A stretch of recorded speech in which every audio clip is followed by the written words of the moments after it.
Welcome everyone, I am Wouter. And I am Milo. And we are the creators of this new board game, Gigawatt, a power play for the future.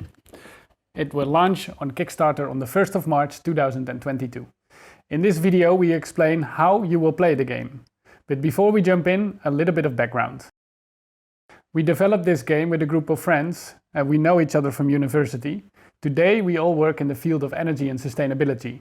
We love our jobs because it involves strategy, puzzling, and a lot of challenges.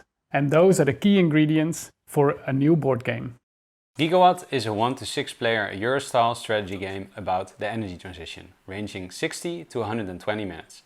Its main mechanics are engine building, deck building, trading, auctioning, and dice rolling. In short, you are responsible for one European region, where you build power plants to produce energy for your region. You start with coal and gas plants, and during the game you replace these with clean energy alternatives. Because we have a background in energy, most of the rules and mechanics of the game are based on reality. That means that if you play this game, you get the very real experience of what it is like to produce power and to transition to alternatives. Even some of the artwork is based on data and reality. For example, the red and orange colors in the south are based on solar radiation potential. But enough about the background, let's get ready to play. Today we will set up a 2-player game. The most energetic player will start as starting player. Use a battery as a starting player token. The board consists of 6 regions and 3 external markets.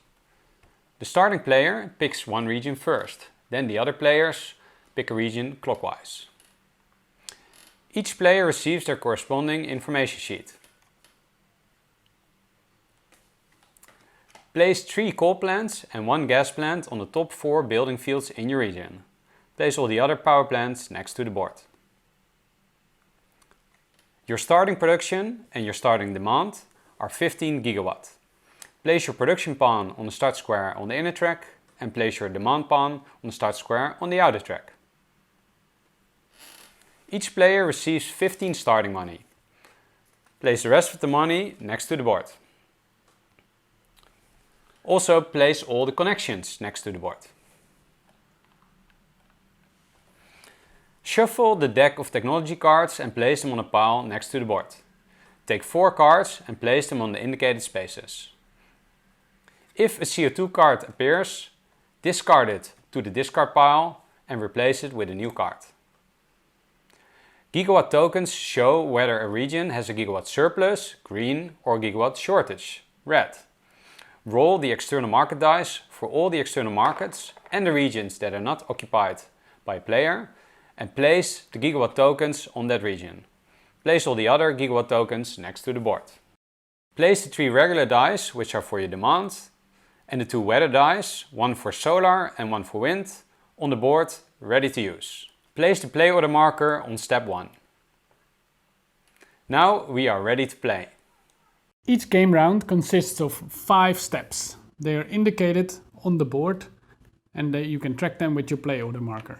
You can also find them on your information sheet on the back. Each step, the starting player, in this case that will be me, will take the action first and the next player will take clockwise take the next action. Then you go to the next step. At the end of the game round, so after 5 steps, the battery changes hand to the next player, and then in the next round he or she will be the first to take the action. The first step is the technology cards that you can buy.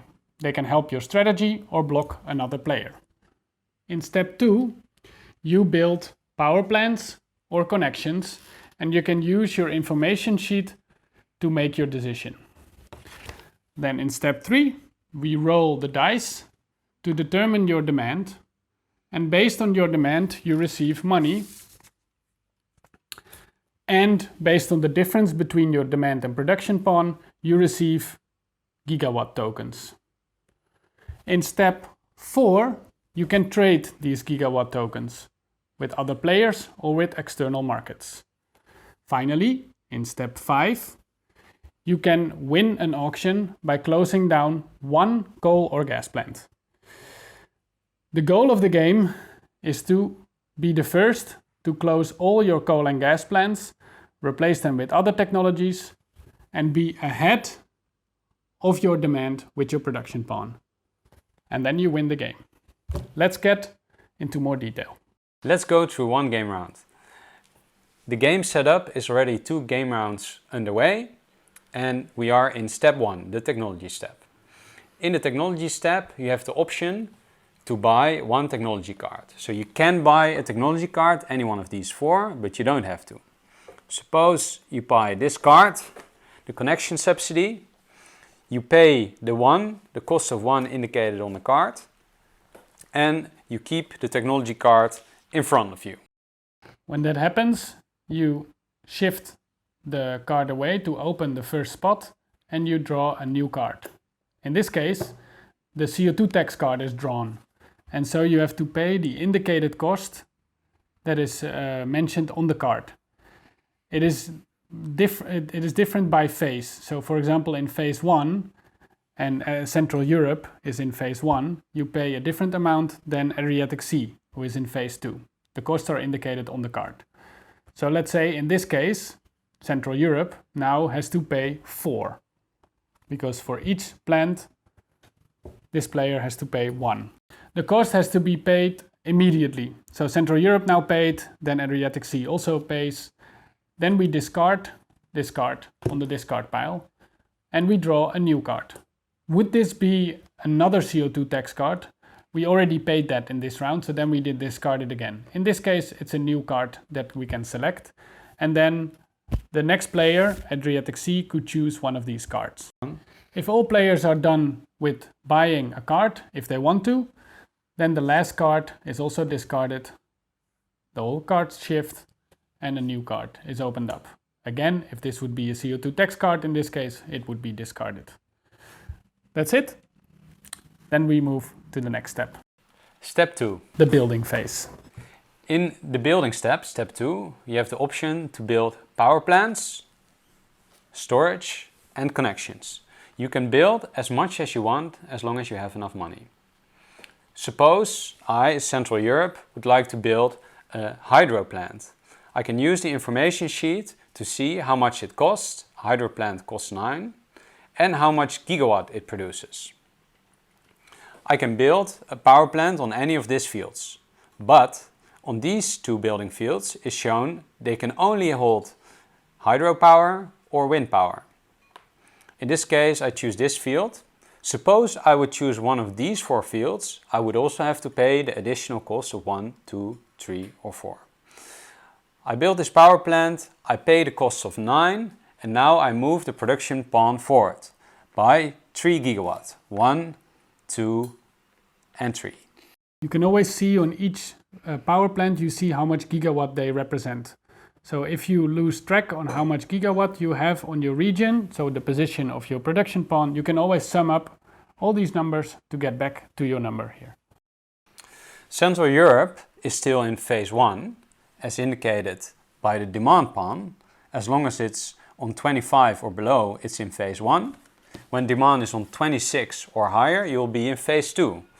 This means that the Adriatic Sea is already in phase 2, and all the options of phase 2 become available.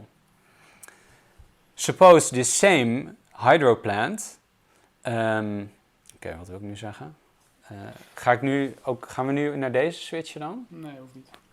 Ik moet nog iets over dat upgraden zeggen. Ja, ik weet stel dat ik ook al in de tweede fase Ja, doe ik het zo. Oké. Suppose Central Europe would be in phase 2, then I have the option to upgrade my power plant. Okay, how does this work? I turn the power plant around. I pay the difference in costs, so the 9 indicated here. And I move the production pawn forward by another 3 gigawatt. Yeah, so those upgrades are indicated by the small arrows on the information sheet. I also have the possibility to immediately build a phase 2 hydropower plant. Then I would pay 18 and my gigawatt would increase by 6. So we now build any of these power plants that improve your production.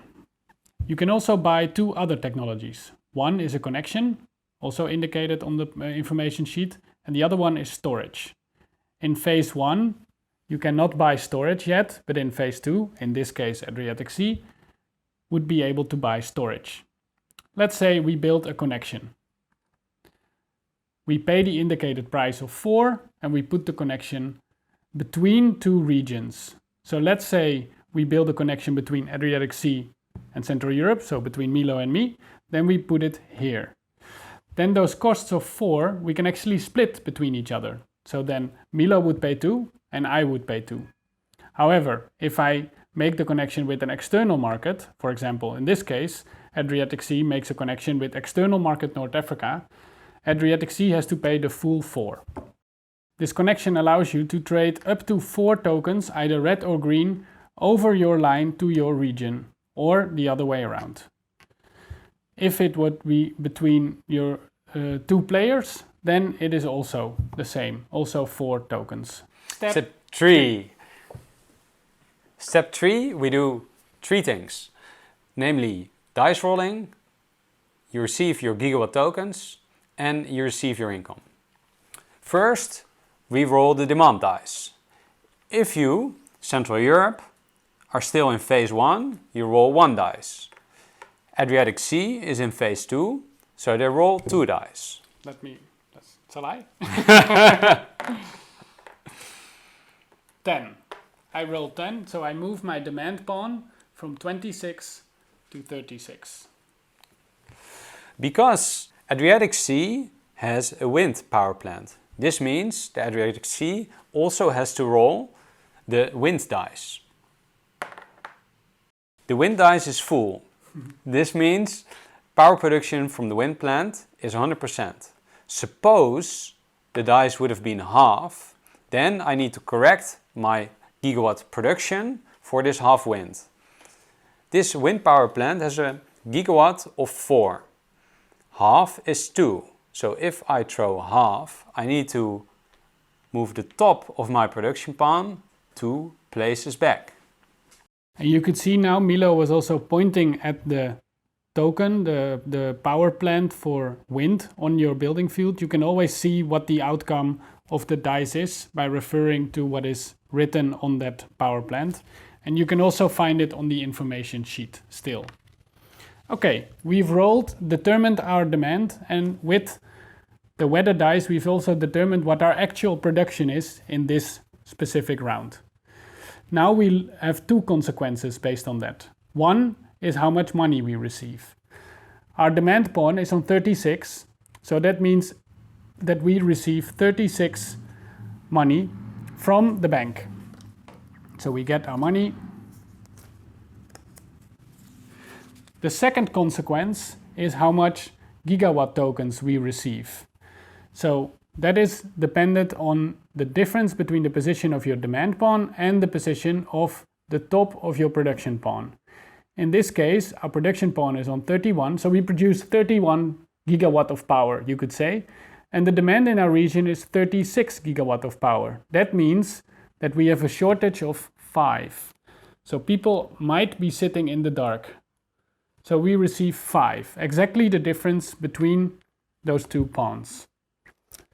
Is that all for this step? A few more things. What else we have to do is suppose there are external markets that do not have gigawatt tokens anymore, then we roll the external market dice. This can be either red or green, and we place 5 new gigawatt tokens on this external market. We do this separately for all the external markets that are empty. Then all players place the top of their production pawn back into their socket. And that's the end of step 3. But in this step, you have the possibility to win the game, as explained earlier in the video. Yeah. So now we can move to step 4, trading. Step 4, trading. In the trading step, your goal is to get rid of all the gigawatt tokens you just received in step 3. Let's take a look at what options you have to get rid of these gigawatt tokens. Because if you don't get rid of these gigawatt tokens, you pay a penalty of 3 per token. Doesn't matter whether it's red or green. First, you have options to use the flexibility within your region. For example, you have a hydro plant where you can store 1 red or 1 green gigawatt token. You place it on the plant. Suppose we had upgraded our hydro plant, then it would have a place for 2 gigawatt tokens. The gas plant works the same way. Here we can also store 1 red or 1 green gigawatt token. Then we have built battery storage, where we still have 1 green gigawatt token from the last round. We can use this and remove 1 red and 1 green together from the board. Because remember, a red is a shortage, a green is a surplus, so together they cancel each other out. Exactly. Now we cannot use this storage for the other red gigawatt tokens because battery storage only stores a surplus of energy. Now we have to look at the other regions and see if we can trade this with the other regions. First we look at external markets. We are connected to a couple of external markets, but we need green gigawatt tokens because we have red, so we cannot use these, but we can use the Carpathian and the Pyrenees. Suppose we want to buy 1 green gigawatt token here. That costs 1 per gigawatt token. Because we have not built a connection, this line has a trading capacity of 1 gigawatt token. So we buy 1, move it to us, we immediately remove it from the board and we pay 1. Oh. Now for the other one, we could also buy 1 gigawatt token from Pyrenees, but let's say we want to trade with Central Europe. Then, because we built a connection, we can actually trade 4 gigawatt tokens. Now we just need 1, so let's do that. Together we can decide how much we pay for this gigawatt token. You see, Central Europe has 2 tokens, so 1 token, as Milo already mentioned, is potentially up for trading together. As Milo said, we can discuss the price because there is no fixed price here. Because I have options, Central Europe has options to store their green tokens or sell it elsewhere. I don't necessarily need to trade for this red token. So Central Europe charges 1 for Adriatic Sea to solve the problem of the red token. So in this case, Adriatic Sea will pay 1 and we will agree in this case. Yeah. Because what would be our alternative of the Adriatic Sea? If we cannot get rid of it, we pay a penalty of 3. So sometimes you're willing to pay 2 maybe, but now there's also an option to buy it here. So paying 1 to Central Europe is fine for the Adriatic Sea. There you go. We came to an agreement. Then Central Europe still has 1 problem, let's say, and doesn't want to pay the fine of 3 either. It can store it similarly as Adriatic Sea on the hydro plant, but can also sell it to the Baltic Sea. In this case, Central Europe will receive 1 from the bank. Again, red and green cancel out and they go out. And the money goes to Central Europe. That was the trading step. Step 5, the auction. In step 5, your goal is to close down coal and gas power plants. Because remember, to win the game, you need to have closed all of your coal and gas plants. How does this work? There is an auction. In this auction, you can win a closing right to close down 1 coal or gas plant. The number of closing rights per game round depends on the number of players. Because we are now with 2 players, we have 1 closing right. So which one of us wins the auction can close down 1, for example, gas plant, and then you move your production back by the 3 gigawatt of the gas plant. How does the auction work? The starting player gets to do a first bid, and then we take turns bidding over each other until one person passes. Then the player with the highest bid pays the price and closes down the power plant. All right.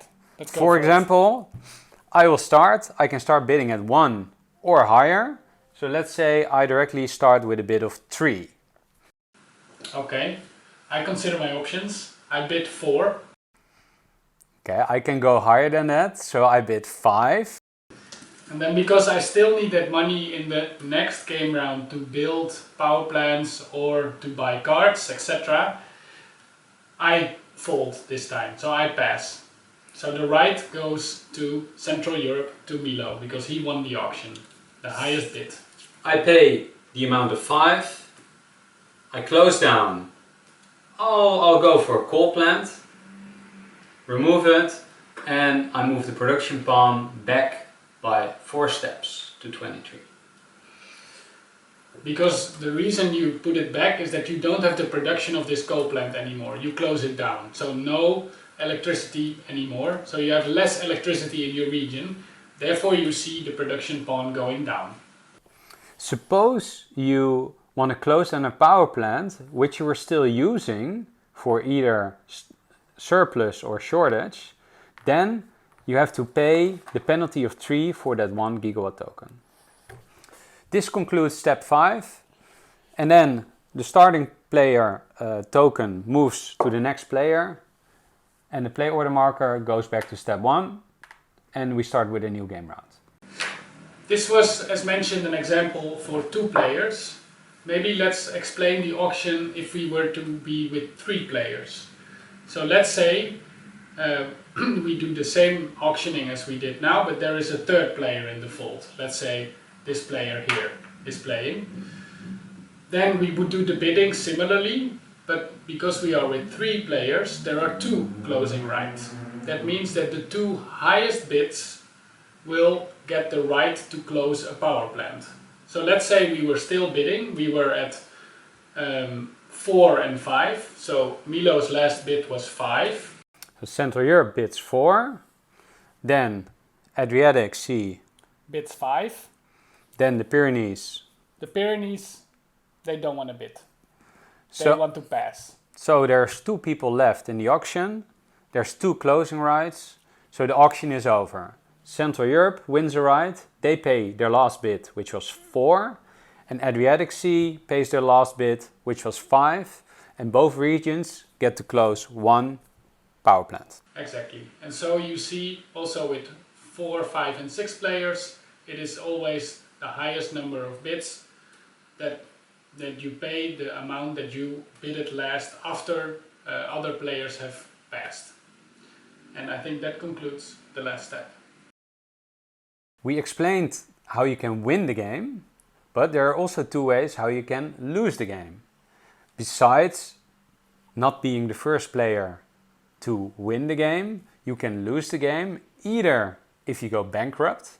How could that happen? Suppose in the trading step you have so many gigawatt tokens that you cannot get rid of, then you have to pay a penalty of 3 for each gigawatt token.